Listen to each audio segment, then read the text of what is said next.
Hello, everybody. Welcome. Welcome to this Monday Musings. Welcome to this video. Welcome to my channel. Thank you for being here. Thank you for being here on Earth. I think sometimes really needs saying, you know? Thank you for being here, for sharing your love, your joy, your light, your vibration. Whether you are doing anything or not, you're vibrating. You're effervescing, radiating your love, even if you don't feel like it, right? Even if you feel like you're in a bit of a funk or not in the mood, you're still radiating love. You're radiating joy in who you are.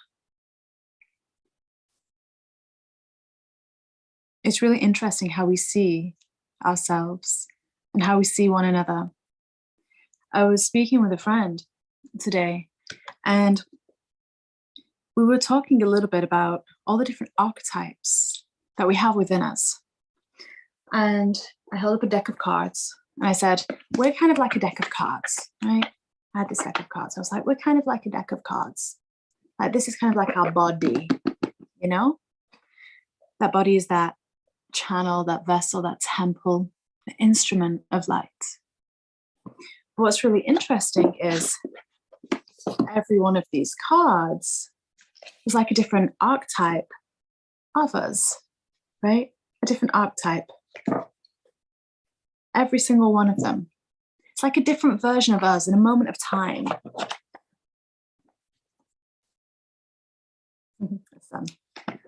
Like a different version of us in a moment of time. And what we're seeing right now, and perhaps we're seeing this more and more, maybe you're seeing this within yourself, maybe you're seeing this within others, but this is just my perception, is that there are the versions of you which you're conscious of, the versions of you which builds up your character, your thoughts, your feelings, your likes and dislikes, habits, qualities, characteristics. That builds up you. Patterns of thoughts as well. When you think about something or someone, how you respond to a certain thing, situation, that's a version of you, that's an archetype of you. And if it's large enough to be in your mind, if it's large enough to make words or thoughts, it's conscious. It's part of that conscious part of the mind. But what about the patterns which repeat, the things that are tiresome, the things that are boring? Because these are the things that actually get our vibration. That's what brings our vibration down, is when we look outside of ourselves and instead of seeing a reflection of ourselves mirrored back through the glass of another, through the shape of another, what we see is we just see someone completely separate from us. Ah, this person is such a victim. Look at that. They're always complaining. It's, they always want someone else to do something for them. Just do it yourself. Just such a victim mentality. Look at that person over there. Why don't you just do something to change your situation? And this is often how we can find ourselves speaking about family members, friends, strangers.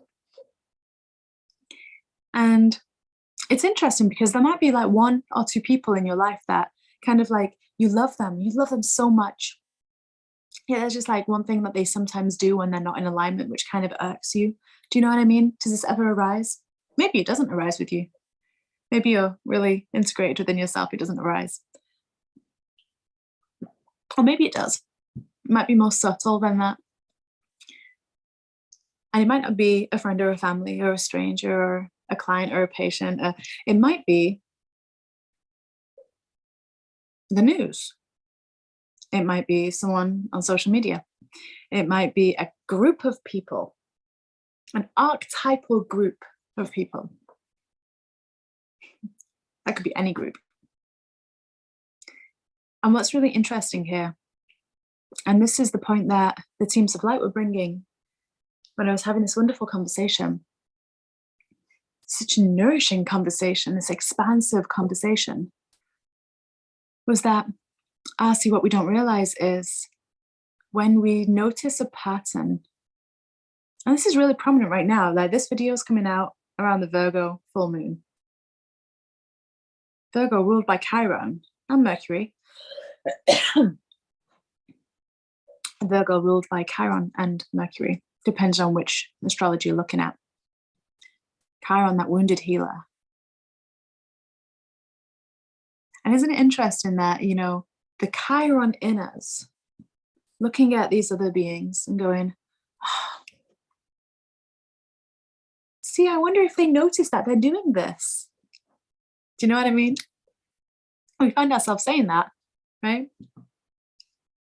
I found myself saying this not so long ago, actually. I found my part of me saying this not so long ago. It was really interesting. I was at the beach and there were lots of dog walkers out on the beach that day. And I love dogs. I absolutely love dogs. Someone I was with doesn't love dogs so much. So I was trying to keep the dogs, help guide the dogs, telepathically keep the dogs away. But then there would always be this dog and their dog owner, which would just be, you know, playing. That's what dogs do. Right? Playing, bouncing about, smelling, discovering. And this dog would come over and someone that I was with wasn't a fan of that. Would panic a little. And I've had a lot of experience with dogs, right? A lot of building relationships with dogs. And so I help move the dog along in love. But it's so funny because sometimes I even found myself, because knowing the response, right, of, you know, one of the beautiful lights that I was with, I was going, oh, isn't it interesting? Because the owner of the dog would get a bit snarky with me. Don't touch my dog. Don't talk to my dog. And I'd be like, but your dog's just left you, ran over here and, you know, is trampling over all of our stuff. So, you know, I'm going to protect my tribe. And it's interesting. I tell you this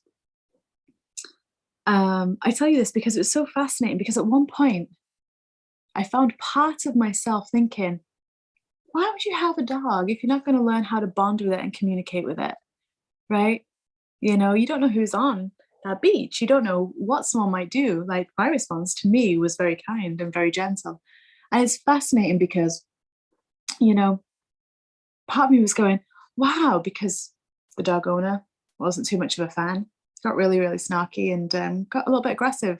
And I was just like, Part of me was thinking, look how much of a victim they are. They feel so frustrated with themselves that they're taking it out on a complete stranger because their dog didn't return to them when they called it.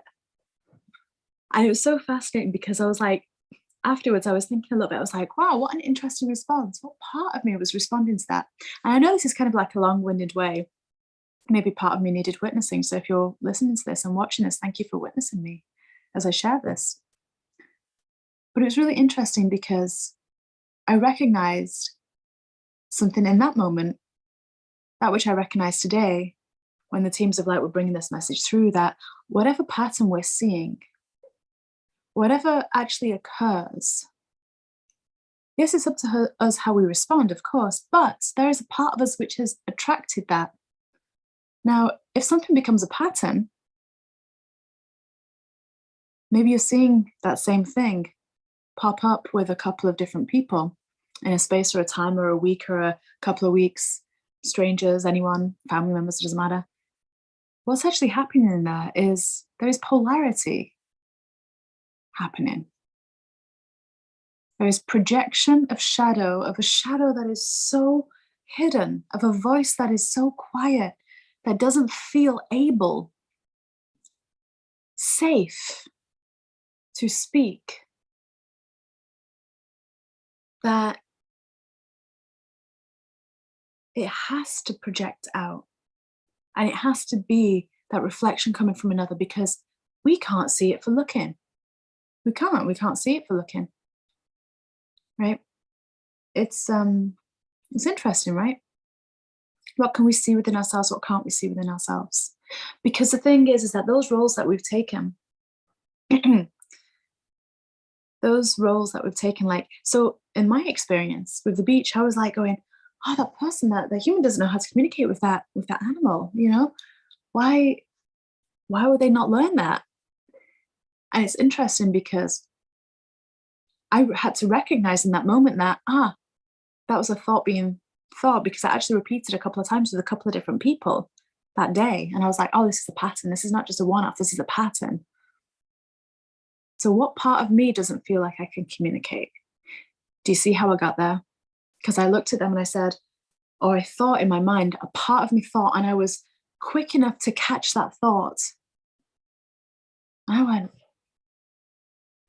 why would they do that? Why would they not learn how to communicate? And the part of me thought, what part of me doesn't feel like I know how to communicate? And going back to those archetypes, those cards in the deck, going back to those moments in time. The Andromedans talk a lot about this, actually. So if you're joining me on the 4th of April with Tim Wilde, we're going to be meeting with the Andromedans and the collective of guardian angels who have quite a major message to bring through on that 4th of April. So if you're going to join us there, you'll get to see that live or replay, hear more of that. But yeah, the Andromedans bring a lot of that through when we're channeling them. And moments in time, whenever we've had a moment in time, an experience, especially before we're 7 years old, when we're still out of body, if something has happened which has made the emotion be so strong that it's anchored, it's turned into earth, the water is turned into earth. When that happens, something embodies within us, and a moment of time is captured like a camera taking a picture. And that version of us may not get the microphone a lot, but what happens when it doesn't get the microphone, when the cycle, when the emotion, when the thought doesn't have the space or the container to be heard and to alchemize, what happens? It projects. It becomes part of our subconscious. We can't see it. We can't see it to know it, to think it, to speak it. We can't see it. It's hidden, somewhat invisible. This is the stage that we're getting at now. This level of alchemy within self. This is where we're at. It's powerful. And especially coming up with this full moon, because we're probably going to be seeing this quite a lot. That Chiron energy, the wounded healer, try to heal someone else rather than integrate it within ourselves. So when that happened that day, instead of carrying that story with me day in, day out, and being upset or angry or frustrated that someone would have quite an aggressive response, I looked in and I went, I wonder if there is a part of me somewhere that doesn't feel like I can communicate well. And what do? I did the mirror work. If you know me, you know I love mirror work, meditation, mirror work. Learn who you are, know yourself. Because knowing yourself is where knowing your soul purpose comes from. But knowing myself, right? So I did the mirror work. I connected with my hands on my heart. I looked myself in the eyes in the mirror. And I just spent some time breathing, just seeing myself.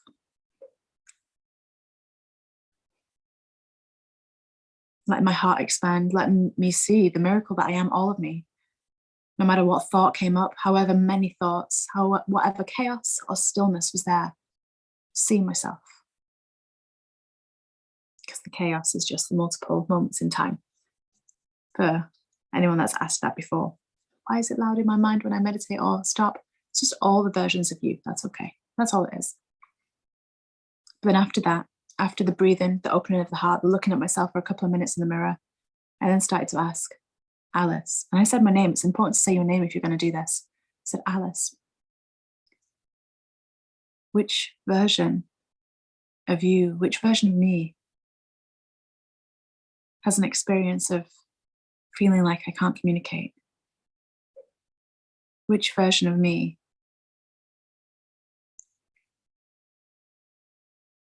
feels inadequate in communication?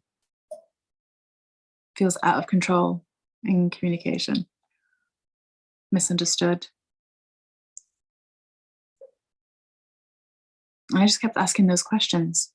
And every time I asked a question like that, because my heart was already open, because I was present already in my being, what would happen is I'd have a flicker of a whisper, the snapshot of a part of myself, a memory or an emotion. Even now, when I said that right now with you here, I saw myself as like a 4-year-old. I saw 4-year-old me. I saw 4-year-old me dressed in these bright, colorful clothes. And I'm like, oh, see, there's still more. There is still more for me to uncover there. And so in this Monday Musings, I know this video is a little bit longer than normal, but I think it's important to recognize that anything that's happening outside of ourselves, anything that anyone else is showing us, it's not actually them. They're having their own experience. They've got their own truth. None of it is fact. They have their own truth. They have their own experience. But our way of receiving it shows us ourselves that what comes out of them, especially if it's a pattern, if it's a couple of times that something happens, that's our own shadows projecting out to be reflected because they want to come home to love. They want to be integrated and unified. All of who you are, your higher self is calling you into unification. That's what this next decade is about. We can't carry on doing it fragmented. And fragmentation is just kind of like if this deck of cards, if all the cards were just scattered everywhere, that's all it is. It's like finding them again, right? But you know what? It's really easy to find them because everyone else shows us who we are, right? So I hope you enjoyed this slightly rambly version of Monday's musings. The musings of Monday. I wonder how you've experienced anything recently, really. I wonder how you experience and hold space for yourself when instead of being sucked in to the emotion and the subjective viewpoint, you rise up, you spread your wings, you rise up into the sky, and you see it, bird's eye view, eagle eye, bigger picture. And we go, ah. See, it doesn't actually hurt or pull so much when we go, it's no big deal. Let's just look at it objectively. So anyway, I send you all so much love. I love you so much. Thank you for being here, for witnessing me, for engaging with me. And if you found that this video was interesting, maybe even a little bit helpful, thank you for commenting, for liking and sharing and subscribing. It helps other people find these videos. Send you so much love. Have a beautiful week. Have a beautiful full moon.